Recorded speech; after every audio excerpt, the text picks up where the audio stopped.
Recentemente, eu lancei o top 20 dos mais fortes de Jujutsu Kaisen e Jujutsu Kaisen Módulo, que gerou muitas polêmicas. Uma boa parte delas foi com relação à posição do Yuta Okkotsu, que ficou em 13º lugar. E tudo que eu falei naquele vídeo é basicamente verdade. Porém, isso seria a versão do Yuta antes de Shinjuku. Naquele vídeo, eu não analisei a fundo o treinamento de um mês que todos os feiticeiros passaram antes de enfrentar o Sukuna na batalha final. Então, aproveitando que o Yuta farmou muita aura recentemente no episódio novo da 3ª temporada, em que ele enfrentou Ryu Ishiguro e Takakuro, nada mais justo que eu trazer uma nova análise do verdadeiro nível de poder do Yuta no fim do mangá, durante a batalha contra o Sukuna mais especificamente, após o treinamento de um mês. É sobre isso que eu vou abordar hoje. Então já deixa seu like aí, clica no botão de hypar para esse vídeo ganhar mais pessoas e se inscreve no canal para me ajudar a atingir a meta de 30 mil inscritos ainda esse ano. Conto com o apoio de vocês. Também considere virar membro do canal, tem vários benefícios incríveis para vocês que eu tenho certeza que irão amar. Enfim, aqui quem fala é o Zexin e esse é o canal Zexin Nerd. E agora, vamos pro vídeo.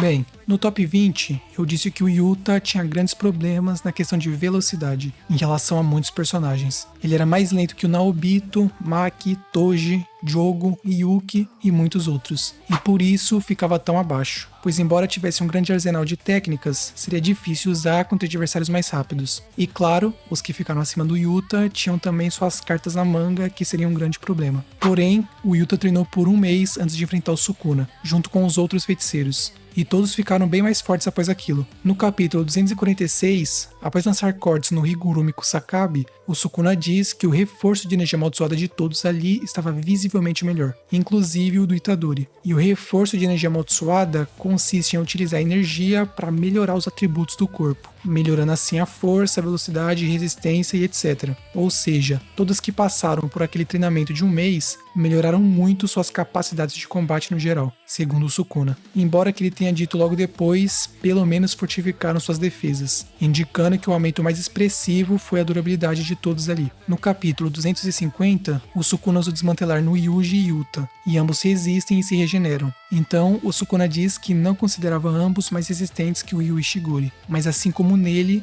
ele não seria capaz de os matar a não ser que os tocasse diretamente, pois os cortes à distância do Sukuna são um desmantelar, que tem uma quantidade definida de potência, mas quando o Sukuna toca no adversário, ele consegue ativar o Cleaver, que se adapta à resistência do alvo baseado na sua energia amaldiçoada, e o corta de uma vez só. Ou seja, Itadori e Yuta estavam resistentes o bastante para aguentar o desmantelar do Sukuna, algo que o surpreendeu bastante. E ele disse que isso não era só pelo fato da liberação de energia amaldiçoada dele estar reduzida após enfrentar o Satoru Gojo, mas em parte era porque todos os feiticeiros do clã de Jujutsu estavam com defesas fortes. Novamente um elogio específico à questão de resistência. Ele também elogia o refino com técnicas de barreira que o Yuta alcançou, por conseguir selecionar o alvo do acerto garantido na expansão de domínio dele. Isso era algo que o Gojo e o Sukuna fizeram durante os 5 clashes de domínio que eles travaram. Eles davam instruções específicas para acerto garantido. E o Sukuna tomou bastante proveito disso para conseguir fazer aquele plano lá com o Megumi e tal. E isso é algo que poucos feiticeiros são capazes de fazer. O Sukuna diz que isso exige uma maestria em barreiras absurda. E posteriormente descobrimos que essa melhora do Yuta em técnicas de barreira foi por conta do treino de substituição com o Gojo, que basicamente consistia em trocar de corpo com a pessoa e assim conseguir meio que absorver certas características dela. Foi por causa disso que todos os feiticeiros conseguiram evoluir muito nesse um mês. Porque eles ficaram trocando de corpo ali, aprenderam um monte de coisa, algo louco. Ou seja, o Yuta meio que absorveu um pouco do refino de técnicas de barreira do Satoru Gojo, algo absurdo. Até por isso ele fala pro Sukuna que eles trapacearam para chegar naquele nível. Enfim, por mais que o Sukuna sempre estivesse dando elogios à resistência dos feiticeiros, nós sabemos que o fortalecimento de energia amaldiçoada melhora todos os atributos corporais, e não apenas um. Então houve algum aumento de força e velocidade com certeza. E geralmente eu ignorava isso, pois não dava para quantificar bem esse aumento. Mas analisando uma frase lá do fim do mangá, isso se torna possível. No capítulo 269, os feiticeiros comentam sobre a emboscada super injusta que finalizou o Kenjaku. A Maki disse que ela é quem deveria ter ficado encarregada de dar o golpe final no Kenjaku. Porém, o Aoi todo diz que isso não funcionaria, pois ela não poderia ser o alvo do Boogie-Woogie, por não ter energia amaldiçoada alguma. E pra quem não sabe, o Yuta só foi capaz de cortar o Kenjaku, pois o todo teleportou ele para as costas do mesmo. Enfim. Daí, ele diz que mesmo pro Okkotsu seria muito arriscado tentar um ataque surpresa sem a ajuda dele. Ou seja, ele está dizendo que sem o teleporte do Boogie-Woogie, o Yuta bem provavelmente falharia no ataque. Porém, ele ainda assim teria mais chances que a Maki. Por isso, ele diz mesmo para o Okotsu. E isso é um absurdo. Afinal, o Yuta é um poço de energia amaldiçoada e a Maki tem zero energia amaldiçoada. O Kenjaku não conseguiria sentir a presença dela atrás dele, e conseguiria sentir facilmente a presença do Yuta, após o efeito da técnica do Takaba, que estava ocultando o Yuta acabar, claro. E mesmo assim, o Todo ainda considerava que o Yuta tinha mais chances que a Maki no ataque surpresa sem o teleporte do Boogie Woogie, dizendo que se nem o Yuta conseguiria direito, imagina ela. Ou seja, isso só faz sentido se o Yuta for mais rápido que a Maki e até por uma margem considerável, para que o fato da Maki não poder ser sentida não dar a ela uma vantagem decisiva nessa comparação. Baseado nisso, o Yuta é muito mais rápido do que eu considerei no top 20. Ele é mais rápido que a Yuki Tsukumo, que ficou uma posição à frente dele, afinal eles já eram narrativamente iguais antes do treinamento de um mês, então ela foi superada após isso, e também é mais rápido que o Toji, que ficou no top 11, afinal ele é do mesmo nível que a Maki. Ou seja, a maior desvantagem que ele tinha agora se tornou uma vantagem. Juntando isso ao seu arsenal de técnicas, ele com certeza venceria ambos, mas ainda teria grandes dificuldades contra o Toji, pois ainda seria um problema ter as técnicas e o domínio anulados pela lança invertida do céu, mas o Yuta sobrepujaria no longo prazo. Com isso, o Yuta já sobe do top 13 para o top 11, e agora vem outros dois monstros para ele enfrentar, Maru e Tsurugi. E eu tenho certas dúvidas se ele venceria o Maru ainda assim, pois esse ET estava dando muito trabalho pro Tsurugi fundido com a Rika, e o Tsurugi base já era nível Maki Toji por ter a restrição celestial completa. E sim, ele tinha completa. No capítulo 1 já fica claro quando ele é o único teleportado pela barreira daquele sequestrador. Até mesmo a espada dele ficou para trás. E a Yuka diz que isso ocorreu pois a barreira estava rejeitando tudo que tivesse um mínimo de energia amaldiçoada. Então o Tsurugi tinha zero. O Maru também diz que era impossível prever os movimentos do Tsurugi por leitura de energia amaldiçoada, pois ele não tinha nenhuma. Enfim, imagine então o nível desse cara após se fundir com a Rika, ficar ainda mais forte, mais rápido e ganhar uma reserva praticamente infinita de energia amaldiçoada.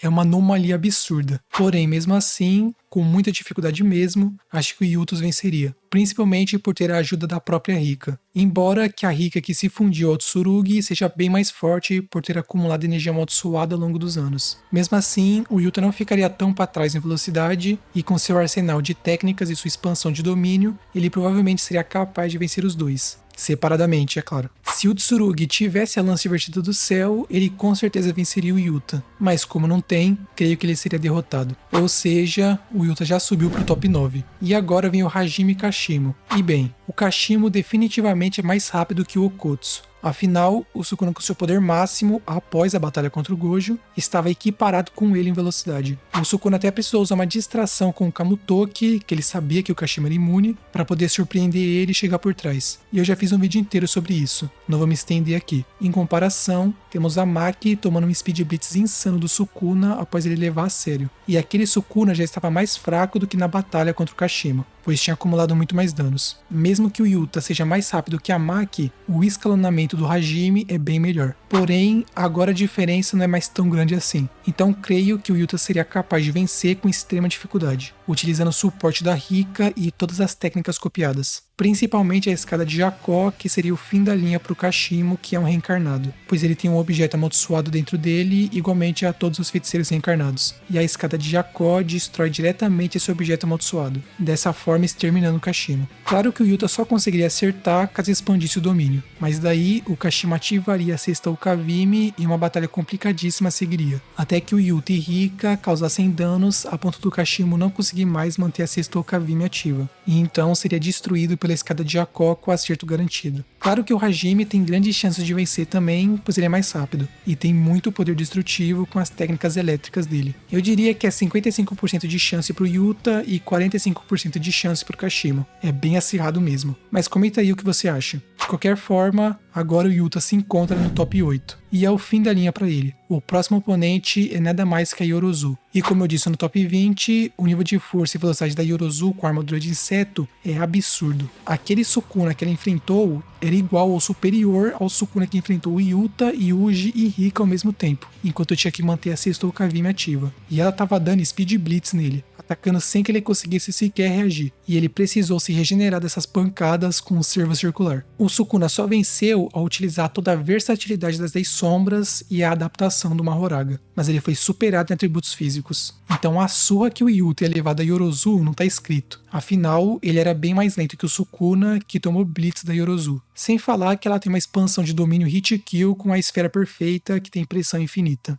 Mesmo se eu considerar que a expansão do Yuta é mais refinada, baseada na frase do Sukuna, e por isso iria sobrepor a da Yorozu, ele ainda assim perderia, pois a diferença de velocidade aqui é tão grande que ela facilmente conseguiria impedir ele de expandir o domínio. Poderia até arrancar um dos braços dele e expandir o próprio domínio para finalizá-la na hora. E mesmo sem isso, ela também conseguiria expandir o próprio domínio mais rápido que o Yuta de qualquer forma. E o acerto garantido dela atingiria primeiro, e o acerto garantido dela é morte instantânea. Então as chances do Yuta vencer são quase nulas.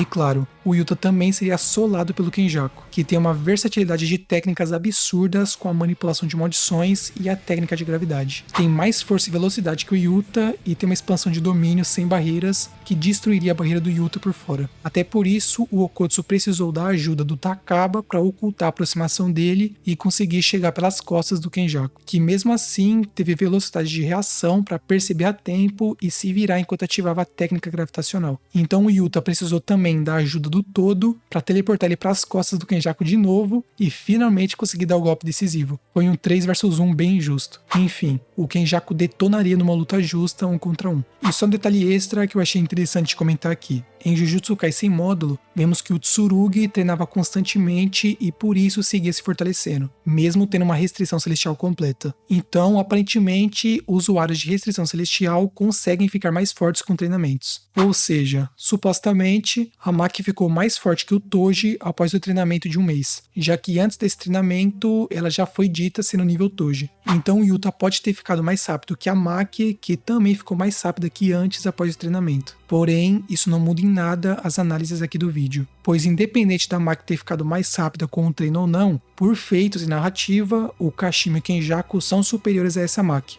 independente da velocidade que ela tenha. E a Yorozu então nem se fala. A diferença entre os personagens analisados aqui não muda, só mudaria do Toji e Yuki para baixo. Então só deixa esse detalhe aqui como curiosidade. Mas ainda não tem como cravar, pois talvez o Tsurugi só treinasse por treinar, só para manter o nível dele, só para manter a forma basicamente, já que o Toji disse que estava enferrujado após enfrentar o Satoru Gojo. Ou seja, usuários de restrição celestial podem ficar mais fracos se eles não treinarem, não se exercitarem e tudo mais. Enfim, talvez depois eu traga uma análise melhor para saber se eles realmente conseguem treinar e ficar mais fortes ou não, e se a Maki realmente ficou mais forte que o Toji após treinar por um mês. Mas enfim, então esse é o máximo do Yuta Okotsu, saindo do top 13 e indo pro top 8, com uma análise mais precisa, o que é um salto de poder enorme. Porém, ainda tem mais uma versão do Yuta que talvez seja ainda mais poderosa, e provavelmente conseguiria derrotar Yorozu e o Kenjaku. A sua versão após ter acesso às memórias do Gojo, ao adentrar o corpo dele. O Yuta do fim do mangá, basicamente, após voltar pro corpo original. Mas eu irei comentar sobre isso em um futuro vídeo que eu vou lançar daqui umas 2 ou 3 semanas. Por hoje, é só. Se quiser me ajudar, já deixa o like aí, se inscreve no canal, hype o vídeo para chegar em mais pessoas, considera virar membro para ter acesso a benefícios incríveis, comenta aí ideias de vídeo sobre Jujutsu Kaisen que seria legal trazer aqui pro canal, e é isso. Até o próximo vídeo e fui!